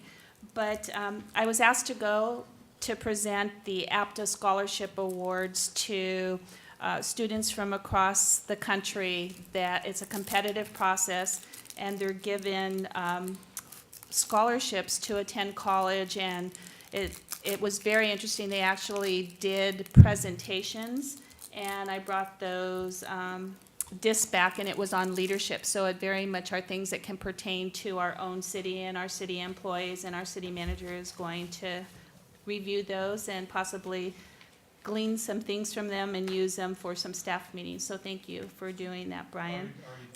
Good, thank you. Attended the Casio conference in Monterey, and what a beautiful just place to have a conference. Not that we had a lot of time to go out and enjoy the weather, but it was a beautiful place. And Councilmember Vizcarra and I both attended, and that was quite interesting to actually see what the role of our code enforcement officers is with our own sheriff's department. And I've spoken to Brian about possibly holding some meetings with both the code enforcement staff, council, and our sheriff's department to actually work through what the actual roles are separately and together. So I think it'll bring back some important information there from those meetings. You know, now that you mentioned that, you know, it also, to me, it would make a lot of sense that when we have these sheriff monthly meetings, to have some of our code enforcement people there. Yes. Because it's very relevant to many of the things that we discuss, and getting their input, I think that's a great idea. Yes. And then there was a very interesting workshop that Councilmember Vizcarra and I attended on grow houses, but I'm going to defer to him because I know he was very excited about the information that we got from that workshop. And then most recently attended the JPIA risk management. I think it was Ride the Wave of risk management. And I will let Mayor Pro Tem Chavez elaborate on a couple of those conferences. But we have Kelly in the back, and she's our labor attorney, and both Councilmember Chavez and I attended her presentation, learned a lot of really valuable information. I just want to thank you for your enthusiasm, and we're lucky to have you, so thank you. And Yeah, just JPIA is Joint Powers. Insurance Okay. Authority. Okay. And do you want to just share quickly what that is? It's a bunch of cities basically Yeah, a coming bunch of together cities basically to have share pooled the their- cost? Yeah, share their costs in insuring each other, and there's what, 30, I think 100 Well, it's something? more than just cities, it's also other entities and authorities that I belong. think there are and some they- counties in Yeah, there, they've there's some small counties. basically entities that have pulled together to basically, when the insurance companies went out of insuring cities, we had to do something to make sure that we were covered for liability issues. So this authority was established, and we rely on them, of course, for their expertise in liability, as well as coverers in case of incidents that occur. Right. Does that share the cost or share the pain? A little bit of both, probably. But the keynote speaker was a woman. Her name was Liz Pallett, and she's actually a talent management professional who's written a lot of books on work culture and employment branding. So I'd actually like to spend some time with Tracy and go over some of the things that she shared that I think would be really valuable for our city, and see if you might think you can use any of that information. Did you And get her book? I did get her book, so I'll share her book with you also. You can have mine. And You're such a cynic. yeah, anyway, that's another story. But and she actually ended the conference, and her ending talk was on cities and municipalities and other agencies building a successful culture, and how at times, you know, that can be really, really difficult because a lot of people don't like change in culture that they're used to. And it was on succession planning. So I know that's something that our city has already been working on with Gary LaFurla had in place. So it was interesting, and I will let Councilmember Chavez share the other I think you've done a information. perfect job. I don't know that I need to add a thing. And Okay. I'm done. Okay, Councilmember Vizcarra? Yeah, speaking of, what was her name? Her last, Liz Pelley. yeah. The information she gave us regarding these things and the way we're communicating and hiring people, and the fact that, and just one example of what she was talking about is that so much recruiting that we used to do with headhunters can now be done with cell phones and computers, and everything else. And social media is And so social media. huge. So anyway, moving on, in terms of, I don't think you went to this one at the JPIA, and that was, one I found very interesting was ADA compliance. So we've got some information on that. I brought the SKU back, so you can get it if you want it. But the thing that I really found interesting at the Casio conference was the information that we got on grow houses and the whole marijuana thing. Does anybody know what honey oil is? What? Officer, do you know what it is? Huh? Honey, we have all these grow houses, and tonight we talked about two that were recently busted here in Temple City. We had one go up in flames just down the street here, I don't know, was that 2 months ago? Something like that. Oh, what's happening is there's something called honey oil. And it's an extract from the marijuana, and that's what these guys are doing. They grow the marijuana, then they chop it all up, put it in a tube, and squirt butane through it, or they use alcohol to distill it, and what comes out is this funky-looking oil, which looks like a resin. And it's a lot easier to transport, it's worth more, and people that are into it really seem to like it. So I guess we brought back a lot of information that we can share with the city regarding the grow houses and honey oil and that whole thing. By the way, little point of information, California is growing the best marijuana there is. The people in Oregon and Washington are coming down here to buy it back east, and nobody's bringing it up from Mexico anymore because it's not as good as all the stuff that's being grown here. I mean, there's a whole thing about it. I could have stayed in those sessions for a few more hours. I was really getting a lot out of it. Share with the audience how people can identify if there's a grow house that's doing the honey oil. The butane canisters that they use, and that's the way it's done most often, it's the most efficient for them, come in blue canisters about this size.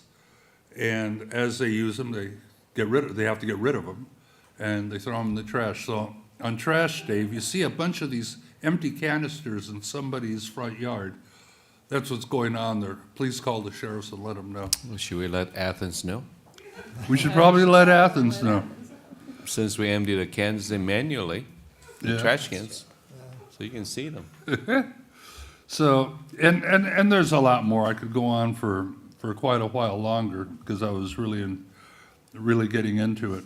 And there were other things. There's a company called Compliance Solutions and Collaborations and it's not that much of an issue for us, but where there's a lot of foreclosures, and you've got to deal with banks. They'll come in and work with you and tell you who the lien holders are on the property and assist you in telling you how to get the folks out of there, or get them paid up, or come to an agreement with the bank. So those are the kinds of information we were picking up. I won't bore anybody with any more. Okay, Councilmember Got you. most sailed, I think, already. Pardon me? Got you sailed. I just have Yeah. a small thing. Last week, I attended the Citizen Academy, and it was very interesting. It was very nice and a lot of interchange. But what's interesting is that a council member from St. Gabriel showed up. He heard it, I don't know, from one of Wait, you. let me guess which one. Yeah. Who was he? Chiho Yeah. Leo. It must be from you. He shows up everywhere. Is that right? Oh, he goes to everything. But anyway, the interesting thing is they try to do it in their city. So they were asking for a lot of information and wanting a copy of our curriculum. And so I thought it was quite a compliment in that somebody wanted to. I think there are other cities, actually. I think, didn't we get an email from Brian today saying that there are other cities interested in our program as well? Yeah, it was a good program. I enjoyed it. Good. That's it. Okay, Mayor Protem. Well, I'm not going to talk about JPIA because I think that's been covered fairly well. It was a good conference, and again, thank you to Kelly Trainers. I thought yours was the best, not just because you're here, but it was. I got the most out of it. But JPI does a good job. As many of you know, they address our liability issues, and they always want to make sure that, like all insurance companies, that we know what we're doing before anything bad happens. And so they try to educate us to that point, and so they will continue working with us. So it is always helpful to go and to these conferences and exchange ideas with other cities and get ideas about what the correct things are to do before the bad things happen. So it was good. So two things I want to comment on. One, of course, is our, if you may not have heard, our youth committee presented their first ever what they called Youth Engage. If you didn't get the little brochure, it's this one. They put this together, and I would have to say it was an outstanding success. This council room was filled with young adults who were very enthusiastic and looking forward to the agenda that was put together that evening. Just to give you an idea of some of the sessions that were covered, there was a City Hall 101, which our city manager and our mayor did a great job in presenting of what local government and how it works. But then they broke off into sessions, and we had such sessions as engaging transit riders, talking about Foothill Transit, things like that. Talked about, Susan Liu was here from Temple City Marketplace to talk about businesses and shops in Temple City. We talked, our CERT team presented a program on our emergency response training, bicycling in San Gabriel Valley. Group some of you may be aware of called 626 Night Market. They've been holding big events. I think they're now at the Santa Anita Racetrack, talking about business marketing and entrepreneurship. So they were all very, very interesting. It was laid out where the sessions were in different parts throughout the area here in City Hall and library and here. And it was just very well done, I thought, especially for the first time. I think special thanks have to go out to Wendy Chung, who did a fantabulous job of putting this all together for us. Of course, the staff. Chipotle, those of you who are not are maybe aware, Chipotle is moving into town in the Temple City Marketplace. The owner of that Chipotle owns another one in, I think, Pasadena. They provided the food and to all the kids that were here, or all young adults, I should say. They weren't kids. But we got some really good feedback. And again, like the Citizens Academy, we've gotten responses or inquiries from other cities about the youth engagement. And I understand that Pasadena now wants to do one. So, it's that old saying, imitation is the, highest form of flattery, or best form. So, it tells us that we're doing some good things, and especially if other people want to kind of imitate that. So it was a really good job, and we look forward to the next one, and I think there will be a new one and even better. So. Also, I just want to send a shout out to Debbie Ingram for our Halloween program on Friday night. Those of you who didn't get the opportunity, I know Councilmember Yu was there and Councilmember Sternquist. It was a great event until, of course, it started raining, but we pretty much held off to the end. They did a great job in organizing that. If you go around Temple City, I think on Halloween, you'll notice probably there's less trick-or-treaters. And I think primarily is because most of them are at the park. Yep. And that's a good thing. So Kathy, thanks a lot to you and your staff. They did some different things this year. They had a special thing for the teenagers over in the tennis courts, and it was just a well-organized event. And we kind of come to expect those things now in Temple City, it seems like, and that's a good thing. So that's all I have. So thank you. Okay, I have a couple items. One is, as Councilmember Yu said, we have finished our third of 6 sessions on this round of Citizens Academy. Our next one's later this week will be the 4th of the 6 classes. As part of representing our city at the County Sanitation District, a while back, the County Board of Supervisors was addressing how to looking at funding options for stormwater management and all of that. They basically asked the county sanitation district to start looking at some models and put a report together. They have come up with a report feeding back on that. It's called the Stormwater Funding Options Report. I'll leave a copy for council members and everybody else. There's a copy on a disc here that you can look at.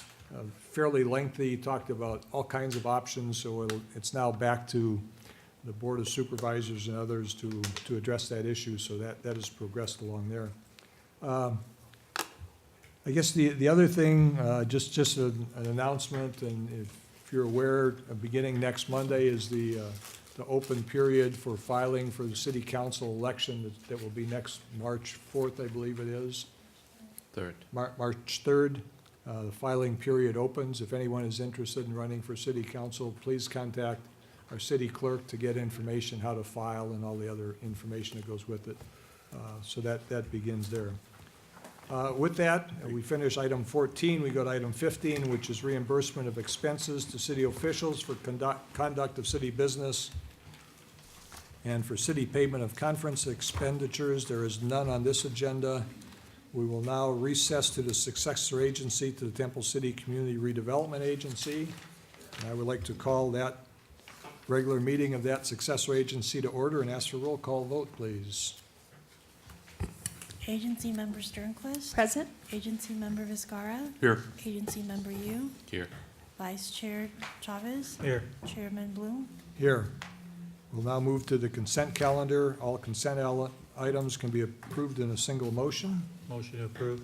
It's been moved. Is there a second? Second. It's been moved and seconded. All those indicate by saying aye. Aye. Anyone opposed? Okay, the consent calendar has been approved. Unfinished business, there is none. New business, there is none. Communication, there is none. Any public comments? Anybody care to comment on the successor agency? Okay, seeing none, we will close public comments. An update from the executive director and agency council, there is none. Matters from agency members, there is none. There is no closed session. We are adjourned as the successor agency. We reconvene as the council, the full council. Actions taken, item 17, actions taken by the city as successor agency, basically approved the consent calendar, which approved paying of a bill and the minutes from the previous meeting. Item 18 is additional public comments on items not listed on the agenda. Anyone care to bring anything up during this public comment time? If not, we will close the public comment period for the second time here. And with that, we are adjourned as the regular meeting. We will now reconvene as our special meeting in a closed session. I'd like to close, do you want to do it now in memory of somebody? Yes, we can do that, please. Officer Sean Diamond was killed last week while serving a, I don't know, they were looking for Serving a warrant. serving a warrant or something. He was a Temple City native. He went to, he worked for the LAPD, then I think he went to Alhambra, and then most recently was SWAT in Pomona, and that's where he was killed. So if we could close in his memory. Okay, so ordered. Okay, with that, we are adjourned. We will now reconvene in our special session, a closed session. We'll report back whenever. Thank you. Thank you for attending. Good night. Where are you at? Oh, Jesus. That's not fair, okay? Is he going home again? He's going home again?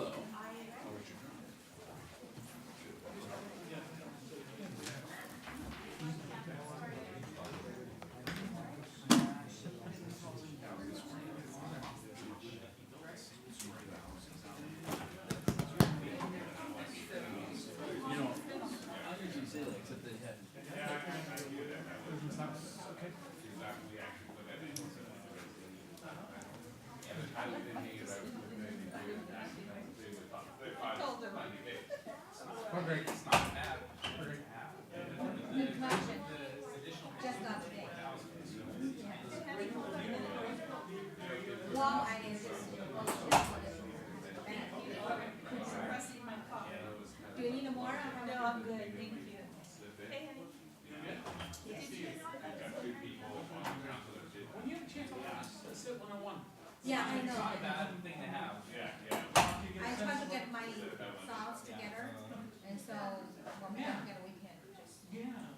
No, because I want to get a sense too where you guys are feeling out there, what's testing as far as things, what's changing. Because there's, there was that one, I don't know, did you see that, article?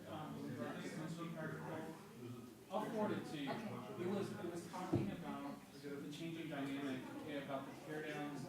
They were primarily pointing at Arcadia, but like, I just want to city. So, yeah, so I'm just curious to what your take is, where you're at and what you're hearing from your colleagues, especially in the leadership position you're in too. Of course, I'm kind of tired of this thing, and what issue you guys are coming up against also. And then if there's issues within our process that's not making some sense, I want to hear that too, you know what I mean? So, yeah, I look forward to hearing that. I look forward to our conversation. Okay, all right. Bye, Helen. Have a good one. You too. Not necessarily final on the planning, but you would do that all the time.